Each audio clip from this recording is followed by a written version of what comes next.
Indian cricket టీంలో ఇప్పుడొక పెద్ద డిస్కషన్ స్టార్ట్ అయింది. కొత్తగా వచ్చిన యువ ప్లేయర్లు నిజంగా టీంని ముందుకు తీసుకెళ్తున్నారా? లేక ప్రెజర్‌లో పడిపోతున్నారా? ఇటీవల మ్యాచ్‌లో అభిషేక్ శర్మ, ఇషాన్ కిషన్ పర్ఫార్మెన్స్ చూసిన తర్వాత ఇదే ప్రశ్న ఎక్కువగా వినిపిస్తోంది. ఒకప్పుడు ఇండియన్ టీం అంటే టెక్నికల్ బ్యాటింగ్‌కు పేరు. టైట్ ఫీల్డింగ్ ఉన్నా, బౌలింగ్ స్ట్రాంగ్ అయినా మన బ్యాట్స్‌మెన్‌లు కూల్‌గా రన్స్ చేసేవారు. కానీ ఇప్పుడు పరిస్థితి వేరేలా ఉందని కొందరు క్రికెట్ ఫ్యాన్స్ అంటున్నారు.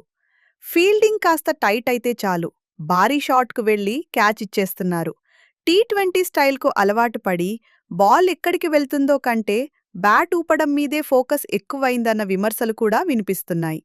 దాంతో ప్రత్యర్థి టీమ్స్ మన బ్యాటింగ్ స్టైల్‌ను ఈజీగా అర్థం చేసుకుని త్వరగా అవుట్ చేస్తున్నాయని విశ్లేషణలు వస్తున్నాయి.